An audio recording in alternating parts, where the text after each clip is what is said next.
Haleluya. Haleluya. Ada sukacita? Kembali saya berterima kasih buat Bapak Gembala, suami istri bersama Wakil Gembala, semua staf diaken yang telah mempercayakan pelayanan yang mulia ini. Nama saya Markus Sigalingging. Jangan Bapak Ibu Saudara, ada sini orang Chinese ini, saya orang Batak asli saudara ya. Saya papa dari Samuel Christopher Sigalingging. Mungkin saudara bilang, oh kenapa papanya pendek, anaknya tinggi saudara ya. Anak saya ini keturunan dari opanya saudara ya. Mertua saya tinggi, orang Sangir, hitam mancung saudara. Beda jauh dengan kita, mancung ke dalam saudara ya. Puji Tuhan, sama dengan kesaksian saya tadi pagi, saya berkomitmen di saat saya sebelum firman saya bernyanyi, baik di gereja Ebenezer, saya khotbah sambil bernyanyi, karena sesak napas saya yang 7 tahun kurang lebih, tiada obat yang bisa menyembuhkannya saudara.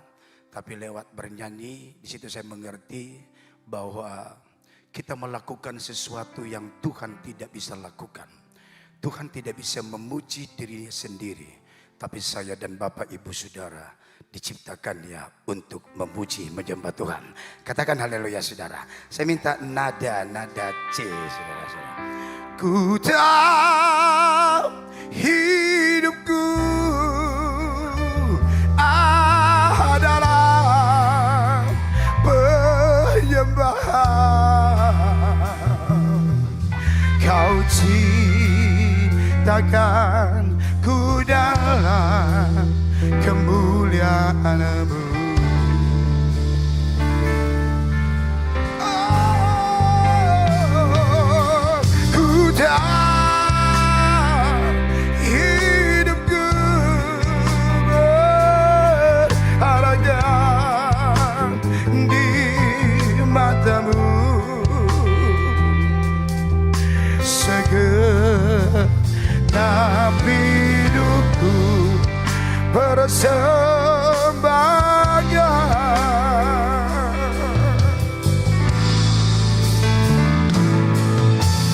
Pujian dan syukurku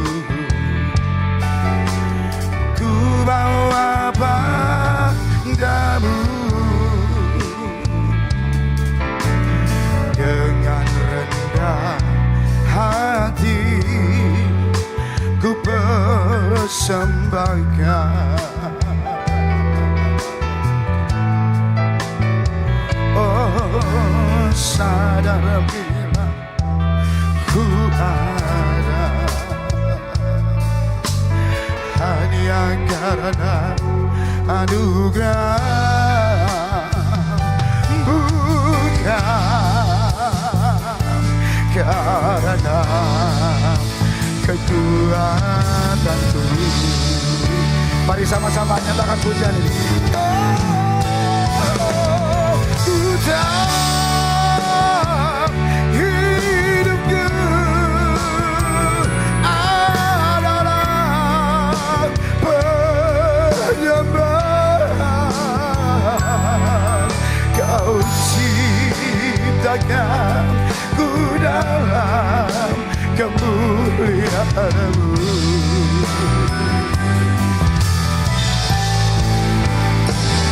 Ku tahu hidupku berharga di mata-Mu. Segenap hidupku persembahkan. Mari angkat tangan kita di hadapan Tuhan. Ku tahu hidupku Yesus adalah penyembahan. Kau ciptakan ku dalam kemuliaan-Mu.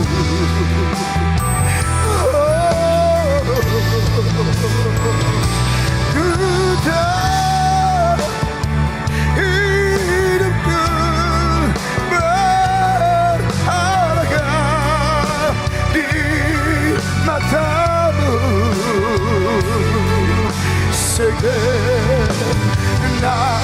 segenap hidupku, segenap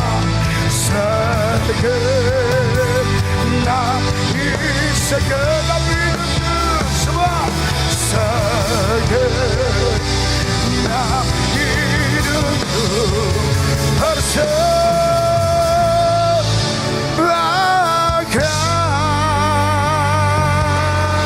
Haleluya. Puji Tuhan. Mari kita baca firman Tuhan dalam 1 Tawari 16 ayat 34. 1 Tawari 16 ayat 34. Bersyukurlah kepada Tuhan sebab Ia baik. Bahwasannya untuk selama-lamanya kasih setia Tuhan. Perbedaan kasih manusia dengan Tuhan, perbedaan kasih ilah yang lain dengan kasihnya Tuhan. Firman Allah berkata, bukan engkau yang memilih aku, tapi akulah yang memilih engkau. Mari kita Bapak Ibu Saudara merespon firman. Syukur yang bagaimana yang Tuhan mau. Mari kita connectingkan dengan syukur, dengan hidup bijaksana, sehingga kita mengerti benar apapun bentuk syukurnya kita, berbentuk pujian, pengorbanan, waktu, itu ada kualitas bijaksana. Coba dulu kita lihat dalam Mazmur 90 ayat yang ke-12. Ajarlah kami menghitung hari-hari kami sedemikian, hingga kami beroleh hati yang bijaksana. Di sini kita mengerti tentang arti hidup dan tentang fokus syukur kita kepada Tuhan. Orang bersyukur bisa lewat pujian, maksimal dia. Lewat pengorbanan, wow, kalau boleh semua hartanya dia beri, waktu dia. Tetapi tak dibarengi dengan pengetahuan yang berbicara hikmat atau kebijaksanaan di dalamnya. Kita melihat dulu, definisi daripada ucapan syukur adalah sikap hati yang mengakui dan memuji kebaikan serta menghormati Allah atas segala hal. Kalau kita mengerti akan hal ini, kita bergerak karena kehebatan Tuhan, bernapas oleh karena kebaikannya. Secara pribadi saya paham sekali, saya berdiri di sini oleh anugerah Tuhan. Saya mantan tukang becak di kota Medan. Saya mantan penjual rokok di kota Medan. Terlahir dari roket turunan perdukunan hebat. Opungku atau opaku hidup ikan gabus 47 tahun di perutnya. Salah satu cucu sasarannya saya untuk mewarisi itu ilmu. Papaku pernah direndam di sungai 3 hari 3 malam hanya dibatas di bibir saudara. Boleh saya katakan saya bukan keturunan pendeta, saya bukan keturunan orang benar, tetapi saya diselamatkan oleh Tuhan. Saya 13 bersaudara. KBK, keluarga besar kali. Ada orang Batak di sini, mudah-mudahan tidak ada. Wah, haleluya saudara. Saya tertolong hari ini saudara ya. Bapak saudara 13 bersaudara, semua putus sekolah. Saya ranking 1 dari kelas 1 SD sampai SMA. Dari belakang saudara. Saya sengaja profil saya saksikan di tempat ini. Sehingga saya tidak ada alasan untuk berkata, ngapain memuji Tuhan, mengapain memuliakan Tuhan. Saya tidak bisa balas kebaikan Tuhan. Orang yang mengucap syukur kepada Tuhan adalah orang yang benar-benar memiliki hati. Mengakui total kehebatan dan kedahsyatan Tuhan. Definisi bijaksana. Bijaksana atau hikmat adalah kemampuan untuk melihat dan bertindak menurut kehendak Allah. Artinya gini, ucapan syukur kita itu bukan cuma hanya kita punya mau. Kalau hanya maunya saya, Bapak Ibu Saudara, bisa ada salah motivasi di dalamnya. Kita berkorban supaya orang melihat saya. Saya bersyukur Bapak Ibu Saudara, dengan istri saya menggembalakan satu jemaat dari nol. Tuhan kirim satu orang jemaat yang bangkrut, saudara. Mengontrak rumah BTN. Dan terakhir kami cicil BTN sitaan. Saya jual besar. Sorry om yang datang bawa besar. Kita juga korban besar. Saya jual besar. Waduh berapa ini bro? 50.000. Dia tambah 100.000. Oh puji Tuhan. Tapi juga yang bertanya. Berapa ini 50? Pemahal. Sudah tahu pemahal? Mahal kali. Aduh, saya ini kok pakai bahasa Manado ya saudara ya. Karena hidup saya sudah 30 tahun. Hampir 30 tahun sudah di kota yang berbahasa Manado. Jadi kalau nanti ada yang kurang tepat nanti cari di Google saudara-saudaranya. Bapak Ibu Saudara berkati oleh Tuhan. Dan saya bersyukur menggembalakan jemaat. Menggembalakan jemaat yang tidak menjadi jemaat sudah kaya. Sudah punya. 21 tahun lalu saya pernah menganggap remeh anak-anak muda. Yang Tuhan kirimkan makan pun susah. Mereka untuk berkuliah harus petik-petik kangkung untuk biayai uang kuliah mereka. Saya berpikir mau dapat apa pelayanan dengan anak-anak muda ini. Tapi 5-6 tahun kemudian saya minta ampun kepada Tuhan. Ternyata anak-anak muda yang Tuhan kirim dididik mereka untuk tahu memuliakan Tuhan dengan hikmat dari Tuhan, anugerah Tuhan. Sekarang keluarga-keluarga muda itu penopang pekerjaan Tuhan di Ebenezer. Katakan haleluya. Dari nol. Dan Tuhan kirim orang-orang yang broken. 70% ex-broken. Benar-benar Ebenezer adalah bengkel. Tetapi pada waktu mereka belajar bersyukur dengan benar. Dengan apa yang ada pada mereka. Mereka hanya punya suara. Mereka korbankan suara. Jalan kaki 4 kilometer untuk ke gereja. Mereka lakukan itu semua. Dan sampai sekarang. Tadi saya bersaksi membangun gereja. 2 tahun kapasitas 1.200 orang selesai. Bukan karena ada orang kaya di pelayanan kami. Belum ada di tempat kami sampai sekarang. Yang bisa pinjamkan duitnya ke panitia untuk bangun gereja. Tapi di sini saya aminkan. Di mana jemaat penuh dengan ucapan syukur dan penuh hikmat di hadapan Tuhan. Mereka adalah pribadi-pribadi yang luar biasa. Karena kita bisa melakukan apa yang tak bisa lakukan oleh manusia. Tetapi anugerah Tuhan. Gereja kami di lorong, saudara. Akses pertama, jikalau masuk mobil, datang motor di lorong, siapa lebih rohani? Motornya atrek atau mobilnya atrek? 13 tahun. Setelah kami diresolusi, anugerah Tuhan buka akses. Tanah pertama 200 meter, 20 kali 20 meter. Dengan penjualan tanah BTN dan rumah 28 juta. Kami bayar di bank 8 juta, sisa 20 juta. Keliling kota Palu, karena kami diresolusi. Dapat yang harga 150 juta. Di lorong itu, kami puasa turun 130 juta. Puasa lagi turun jadi 100 juta. Puasa lagi turun jadi 80 juta. Sampai puasa terakhir 20 juta. Haleluya. Di mana ada usapan syukur. Nah, puji Tuhan, tanah yang kedua 400 meter berikutnya. Pemilik tanah sombong punya sombong. Kaya dan punya tanah luas. Tetapi Tuhan beri.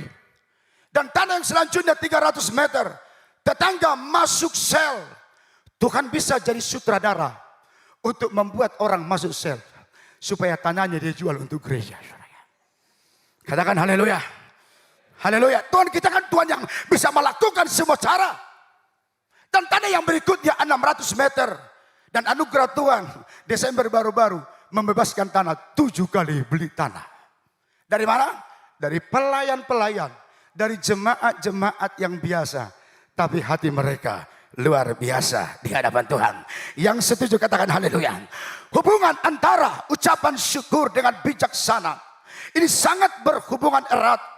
Alkitab mengajarkan mengucap syukur dengan tulus adalah orang yang memiliki hati yang bijaksana.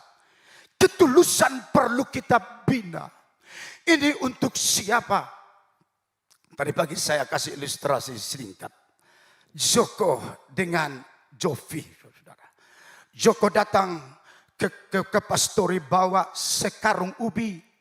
Pak Gembala, ini ulu hasil ubi. Gembalanya doakan, berkati Joko ya Tuhan. Habis amin. Pak Gembala pergi ke belakang, tarik seekor kambing. Joko, ini kau pelihara kambingnya. Kalau di pastori ini kambing berbahaya. Langsung out dia. Jadi kau pelihara aja. Dia bawa di tengah jalan ketemu Jovi. Halo Joko, dari mana? Dari pastori. Ngapain antar ubi? Kambingnya dari pastori. Jovi berpikir, ubi ganti kambing. Kalau saya bawa jeruk pasti dapat sapi. Dia langsung pulang, dia petik itu jeruk. Dia bawa satu gerobak. Shalom Pak Gembala, ini buah hasil jeruknya. Padahal sudah 3 tahun berbuah. Saat itu Pak Gembala doakan, jeruknya dikeluarin. Langsung Pak Gembala berkata, tunggu dulu Jovi. Pak Gembala pergi ke belakang, dia bawa ubi setengah karung. Saudara. Kadang ucapan syukur kita mengecewakan. Kita berberontak dengan Tuhan, saya sudah berkorban, saya sudah ini, saya melayani. Kenapa ini balasannya? Mungkin ada hati-hati yang tak tulus.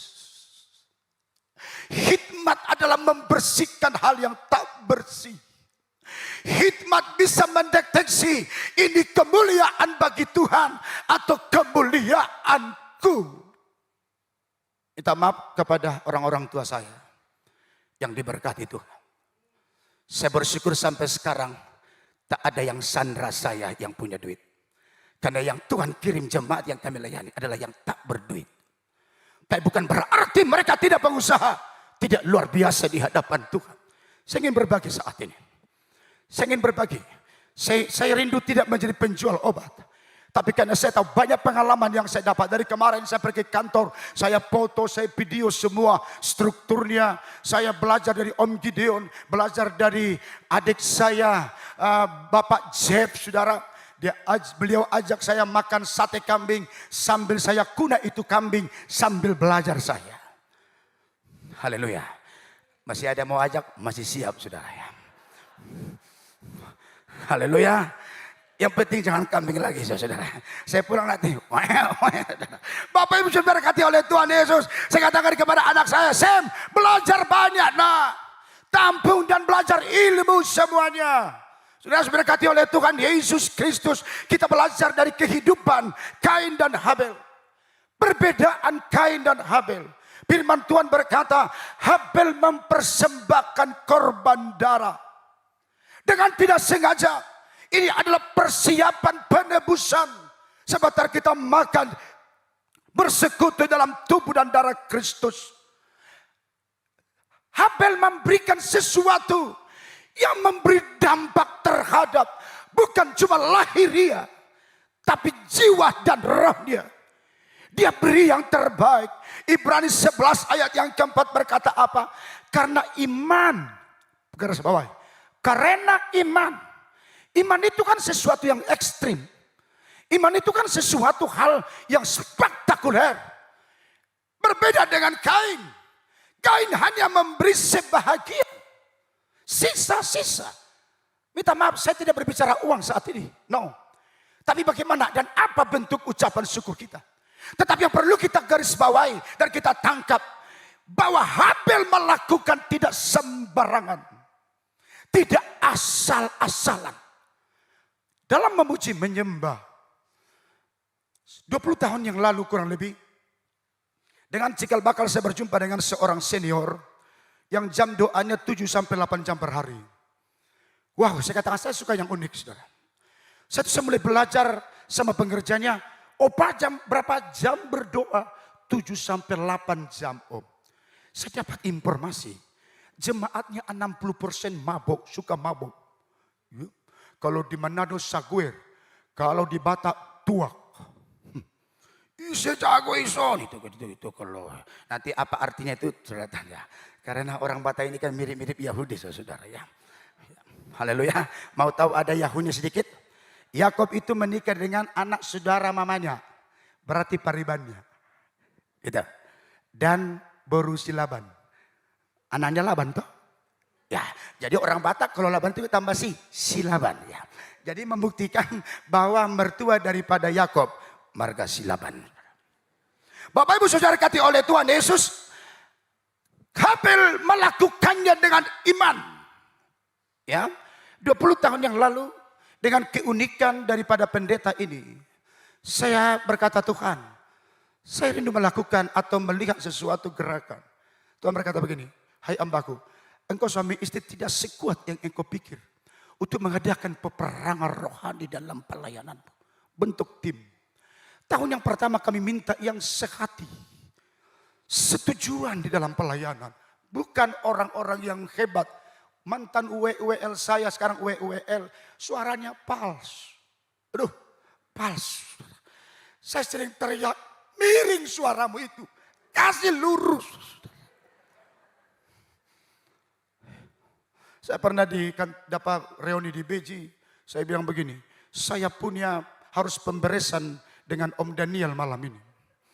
Karena kelas 1, kelas 2 saya tidak masukkan tata.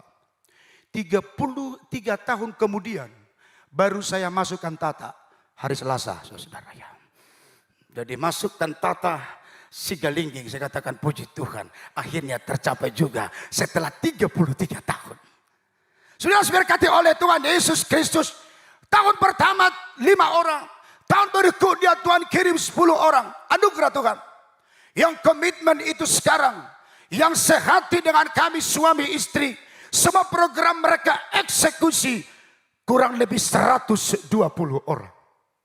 Membangun satu kesatuan.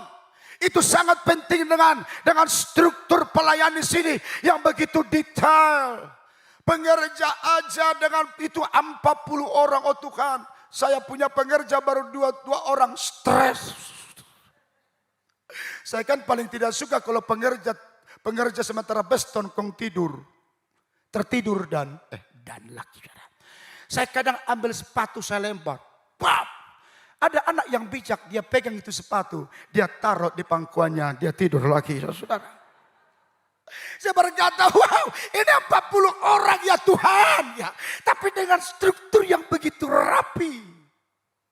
Bapak Ibu Saudara, saya masih mesti banyak belajar dalam hal ini. Tetapi yang saya rindukan, Tuhan, biarlah pujian, penyembahan dan syukur kami.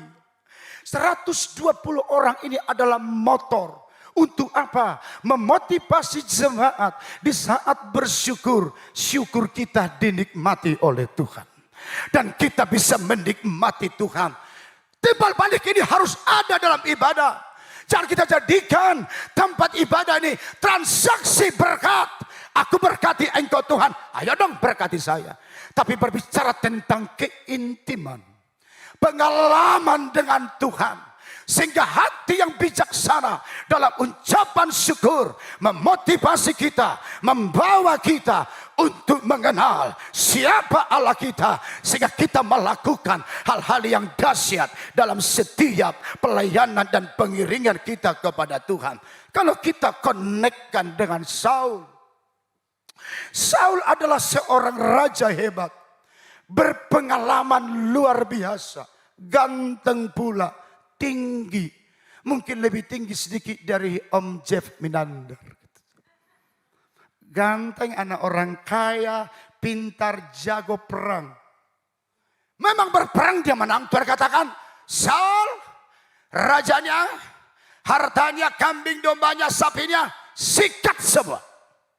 Awalnya Saul berkata, siap komandan.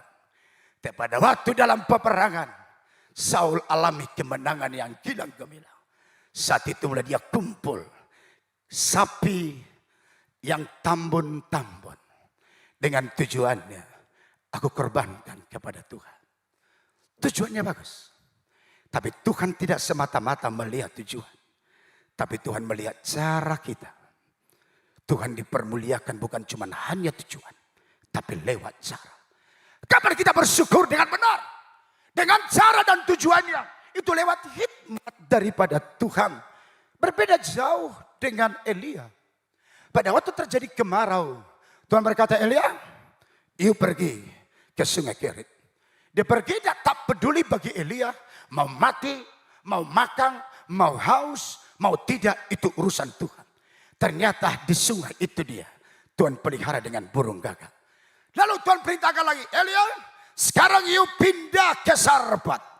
Saat di Sarfat, Elia mungkin berpikir, aku akan ketemu dengan pemilik bakery yang sosial. Pada waktu saya datang, halo Elia, shalom. Ayo kopi apa? Kopi pahit, kopi manis. Seperti saya disambut di kafe sana. Ternyata saya pikir asal pesan kong tidak bayar. Ternyata bayar juga saudara-saudaranya. Bapak Ibu Saudara berkati oleh Tuhan. Saat itu Elia dengan lesu, Ibu, aku haus. Andaikan saya itu janda. Saya bukan perempuan. Saya akan berkata, Elia atau Tuhan, sama kita juga haus. Tapi dengan penuh ketaatan Elia gambaran Tuhan. Ada perintah. Wanita ini lakukan. Di tengah-tengah apa? Di tengah-tengah kemarau. Kemiskinan. Tidak kelimpahan. Saat itu si Elia minum. Saat itu dikatakan, Bu, aku lapar. Wanita ini dengan terus terang. Saya percaya keterus terangannya itu adalah satu ketulusan mengaku apapun butuh. Saya dikatakan Tuhan, punyaku hanya segenggam tepung, sedikit minyak. Tapi apa dikatakan Elia? Buat dulu terlebih kepadaku, baru kepadamu. Kalau ada Elia akhir zaman begini, kita berkata ini pendeta sosenosto, saudara ya. Seno itu setengah satu, saudara. Kita susah juga ini. Tetapi kalau kita mau hikmat, pengertian, benar-benar ini suara Tuhan apa tidak. Hikmat itu kan deteksi. Ini firman yang benar apa tidak. Saat itu Elia janda berkata, Tuhan, aku habis ambil ranting ini. Saya pulang, saya olah, saya makan dengan anakku, tinggal tunggu mati. Tetapi Elia dengan wibawa berkata, apa yang kukatakan lakukan. Dan benar, firman Allah berkata, itu tepungnya, minyaknya, tak habis-habis. Saya percaya, jikalau kita bersyukur memuliakan Tuhan, dengan sikap ketundukan dan ketaatan kepada Tuhan. Sekali lagi, saya bersyukur menggembalakan jemaat dari nol. Sekarang sudah ada jadi orang kedua di PLN cabang Palu. Sudah ada yang punya ruko 2, punya rumah 4. Dari siapa? Susah makan. Tetapi mereka begitu maksimal dengan Tuhan. Gempa bumi menantang kami suami istri terlebih. Gempa bumi tahun 2018. Saya persisnya ada di kota Sentani. Saat itu Bapak Saudara, saya ditelepon istriku, posisinya 50 meter sebelum pinggir laut. Saat itu di Sentani jam 7 malam, di Kota Palu jam 6 sore. Istri saya telepon, halo Bapak, kenapa gempa bumi kencang di Kota Palu? Saat itu istri saya teriak, air, sinyalnya putus. Saya seperti orang gila. Saya lari dari lantai pertama, lari ke lantai 7 hotel. Saya turun lagi selama 7 jam. Tak berhenti saya telepon. Di mana istri saya menuju pelabuhan akan melayani satu ucapan syukur. Waktu itu istri saya bilang begini sama adik ipar saya. Ence, kita isi bensin dulu, harus belok kanan. Dan durasi waktu 15 sampai 20 menit lah. Kalau tidak isi bensin, istriku sudah lewat patung kuda itu dan percis di samping Hotel Palu Golden, di mana samping Palu Golden itu akses jalan raya di pinggir laut. Pada waktu goncangan itu jalan hancur bukan diterpa oleh tsunami, tetapi karena goncangan yang begitu kuat, drastis seketika tanah itu jatuh dan tenggelam. Kalau istri saya tidak mengisi bensin dulu, sudah tenggelam. Disitulah dahsyatnya Tuhan. Keturunan orang benar dipelihara oleh Tuhan. Dan orang yang memuliakan Tuhan akan dipermuliakan oleh Tuhan. Bapak Ibu Saudara berkati oleh Tuhan. Setelah percis jam 2 malam. Ada sepatah kata dari pengerja, saya telepon terus. Chelsea, di mana kamu? Di bandara, semua selamat. Saat itu istri saya mulai pergi ke BTNA, ke perumahan A yang sudah gelap gulita. Jangankan bangunan, itu tower dan tiang listrik semua roboh hancur. Orang berkata, Palu, kiamat. Dan benar, besoknya sudah mulai terjadi penjarahan. Terjadi likuifaksi. Likuifaksi terdekat 7 km dari laut. Yang kedua 10 km. Yang ketiga 15 km. Tidak ada air di situ. Tapi tiba-tiba terjadi likuifaksi. Ada lumpur yang memblender itu perumahan dan pemukiman. Semua tenggelam.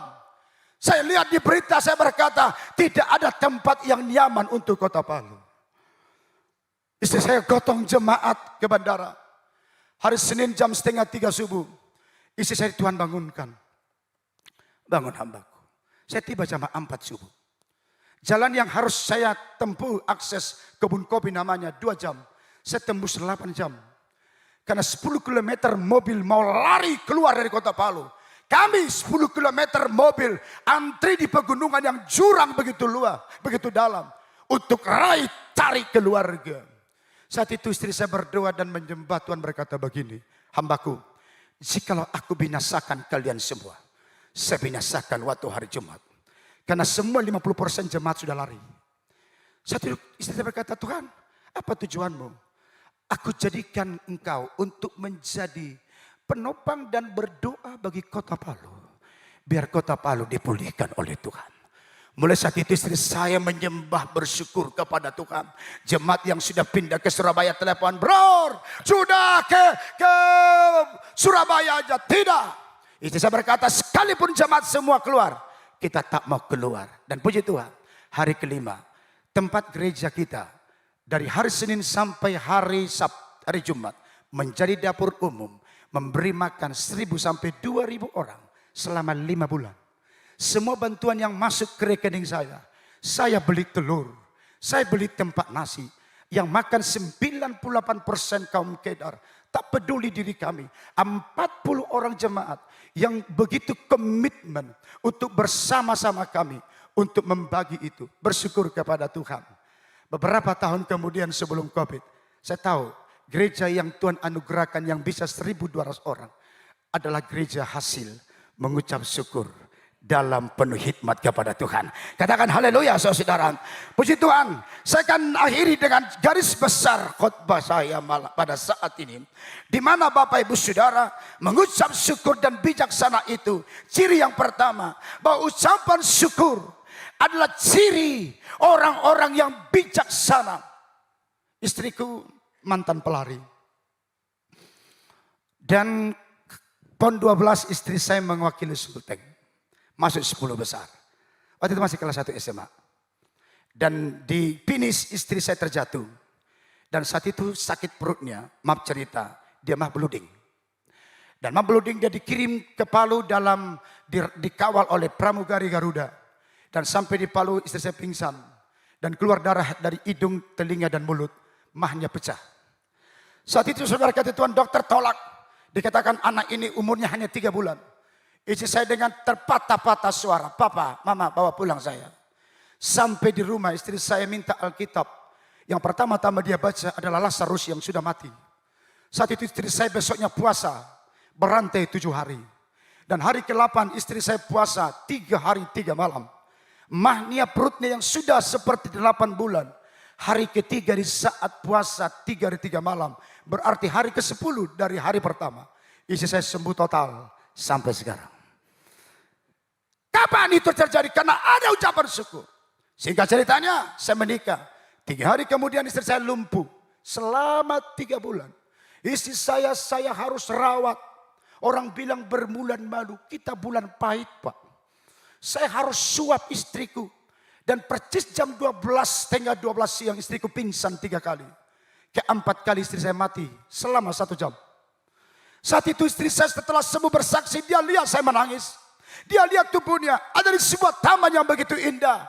Saya katakan, Mah, lihat saya, lihat tubuh melihat. Tetangga sudah kumpul semuanya, tapi tidak ada keinginan untuk kembali. Sudah diberkati oleh Tuhan. Yesus berkata di sebuah taman itu, hambaku pergi, tidak Tuhan sakit. Pergi pulang lagi, tidak Tuhan. Tapi yang ketiga, Tuhan katakan tugasmu belum selesai. Istriku sembuh. Dan dokter berkata istriku gak bisa punya anak. Tapi puji Tuhan, bagi Tuhan tiada perkara mustahil. Anakku 3, Butet, Ucok.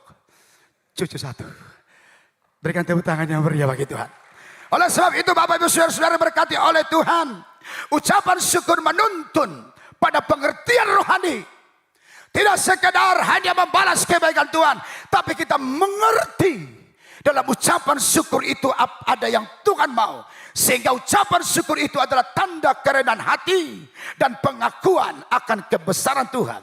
Dan yang terakhir, ucapan syukur itu membentuk karakter bijaksananya kita. Dalam Wahyu 11 ayat 15. Ayat 16. Dan ke-24 tua-tua yang duduk di hadapan Allah di atas tahta mereka tersungkur dan menyembah Allah.